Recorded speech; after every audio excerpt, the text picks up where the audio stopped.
So, in 1989, the average Cuban consumed around 2,900 calories a day. The collapse of the USSR, right, the Soviet Union, resulted in Cuba being cut off from the generous subsidies that the USSR had been providing Cuba, right? The USSR propped up Cuba as an example of anti-capitalism in America's backyard. And by 2000, this is after the fall of the Soviet Union, the average Cuban only consumed about 1,860 calories a day, right? So that's a loss of over 1,000 calories a day. That's a third of people's nutritional intake they were cutting, right? During this time period, Cubans also lost access to new cars, right? The portion of the population that was physically active as a result of, at least in part of as a result of that, rose from 30% to 67%. And during this time period of deprivation, right? This is really bad, right? Calorie consumption dropped by a third.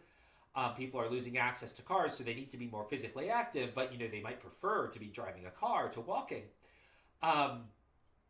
Age mortality dropped 18%, right? Age-adjusted mortality, right? That's mortality adjusted for how young people are dying. So a young person dying counts for more than an old person dying.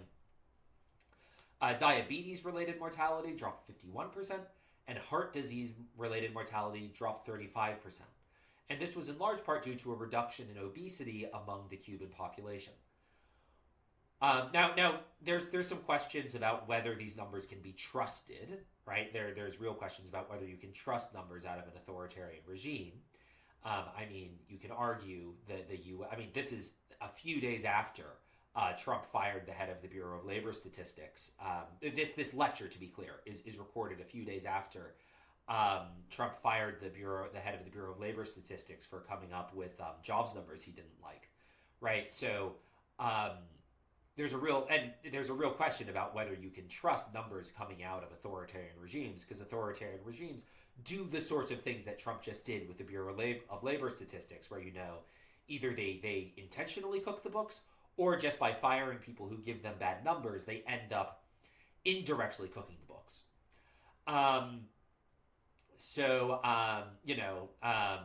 These numbers, take them with a grain of salt. But even taking these with a grain of salt, these are still remarkable numbers, right?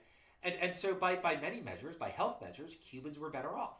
But were Cubans actually better off, right? This is that, yes, their obesity rates probably fell. They became more physically active, and their mortality rates dropped. But their calorie intake fell. Their physical activity went up because they lost access to things like cars. Is this actually a good thing? Were Cubans actually better off? And I think the answer is probably no. And so this is something to keep in mind. We're going to be talking about obesity today. This is something to keep in mind the whole time we're talking. Where obesity is, at least in part, I want to emphasize this, and we'll discuss this. There is a portion of obesity that is a choice. A portion of it. It's not just, and I want to emphasize, I'm not saying obesity is just a matter of willpower. That's not what I'm saying. I'll explain what I mean by obesity as a result of choice later on in depth. But obesity is in part a result of choice and expanded choice options. So an example is that food has been getting cheaper. And so people choose to eat more food when there's more of it available, right? So, and that causes more obesity. So, right, that obesity is sometimes a result of good things.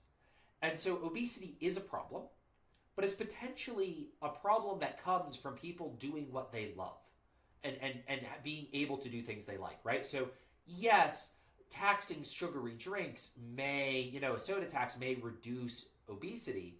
But are people better off? Like, people like sodas. And people drink sodas knowing they will make them fat, right? This is, right, something to keep in mind throughout this entire lecture, and we'll really get into this. Obesity is a health problem. It is a serious health problem, and we'll go into, how big a health problem it is. But it is also a sign of prosperity, and it is a sign... it is the result in part of people's choices. And so we'll go into rationales for intervening into obesity, but always have in the back of your mind that right? Again, obesity rates are falling in Cuba from 1990 to 2000. I would also argue that despite the health improvements that resulted from that, Cubans are probably worse off than they were in 2000 than they were in 1990. So this introduction really highlights, right, a lot of what we're going to be talking about, where, calorie intake falls, physical exercise goes up, presumably obesity falls as well. Um, as a result, mortality drops, but that's because, Cuba went from a relatively rich country to a relatively poor country. So, obesity, the obesity is complicated, and we'll really dive into exactly how complicated in this lecture, or at least we'll give you some idea of it. Okay, so first, before we go into sort of the big trends in obesity, lifetime trend, like trends in the long term of obesity, things like that, I want to talk about how we measure obesity. So sort of the easiest and most common way to measure obesity is by body mass index, or BMI. So what is BMI? It's 4.9 times your weight in pounds divided by your height in feet squared. So, right, is somebody who weighs 200 pounds obese? It depends on their height. If you're 5 feet tall and 200 pounds, you're probably obese.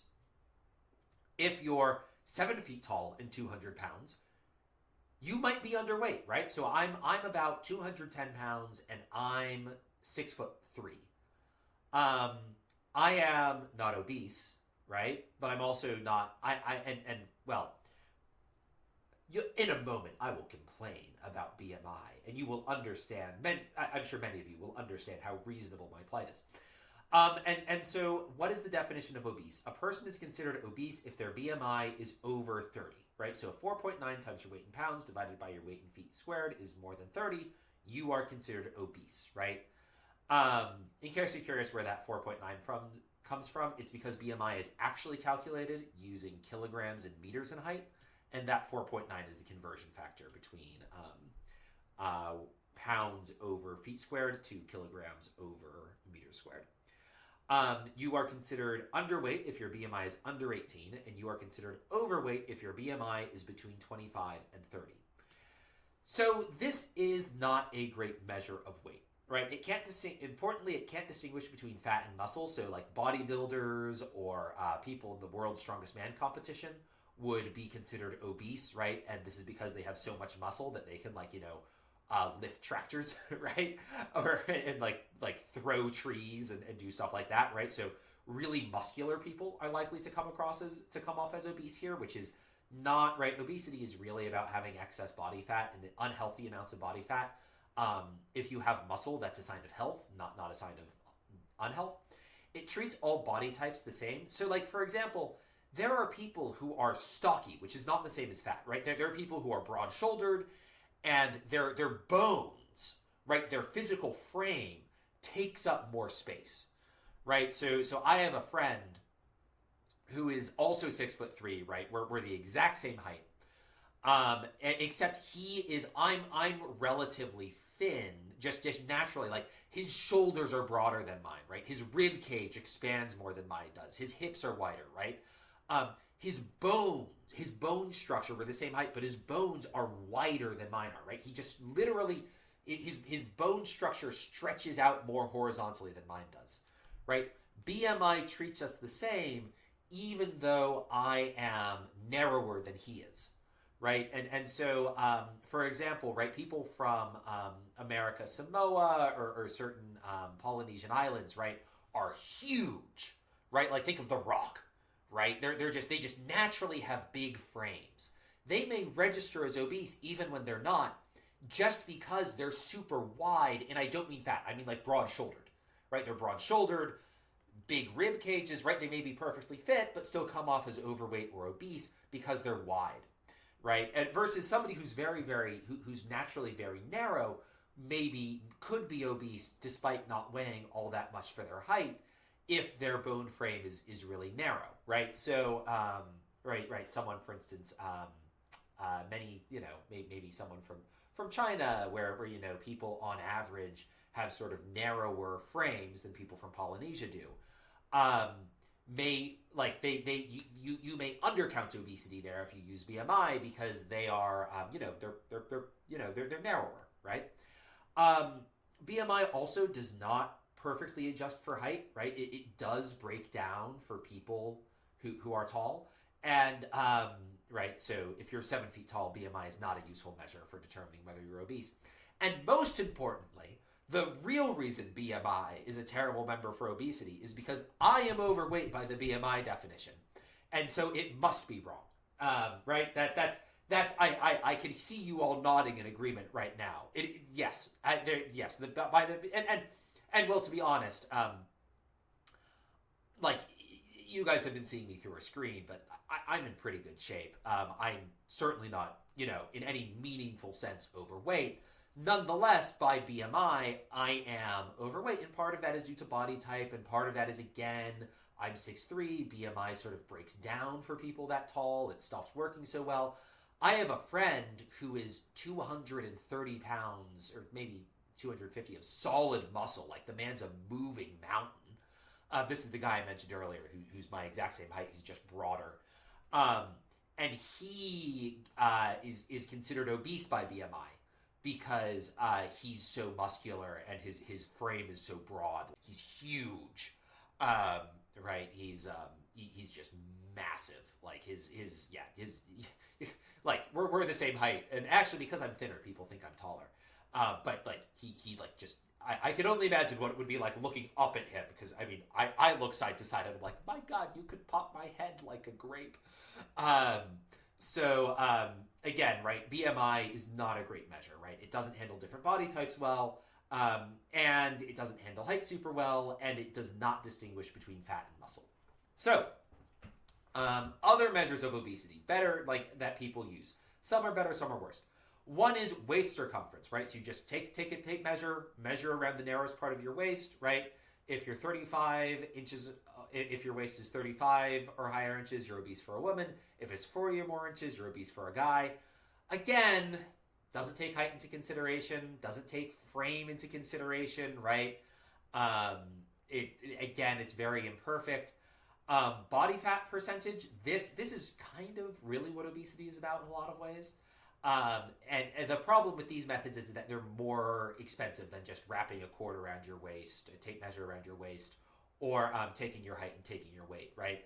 These are more intensive, but they're oftentimes more accurate. So you can do skin fold thickness, which you just take a medical device called calipers, which are basically pincers, and you just pinch body fat in various places, and you just record basically how much fat there is under the skin in different places. There's a bioelectric impedance analysis where they run an electric current through you and they use that to measure your body fat percentage. Underwater weighing, where, fat is lighter than muscle is. And so if you weigh someone, take two people, they weigh the same amount in air. If you move them to water and you weigh them in water, the person with a higher percentage of body fat, fat is lighter compared to muscle. And so if you have more body fat, you actually weigh less in water, right? So two people, one has same weight, one is solid muscle, the other one's mostly fat. They stand on the scale, same weight when they're in air. When they're in water, the guy who's solid muscle will be recorded as weighing more than the person in air, because the muscle is heavier relative to the water than fat is. And so underwater weighing is another one to do that, where you weigh someone in how much they weigh in the water versus how much they weigh out of the water. And then another way to do it is to take your hip to waist ratio. My understanding is that this is especially this is more accurate for women than for men. But if you take you divide waist circumference by hip circumference, and that can also be used to get a measure of obesity. Those are the ways to measure obesity. BMI is the most widely used. It's very flawed. But the better ways tend to be more expensive.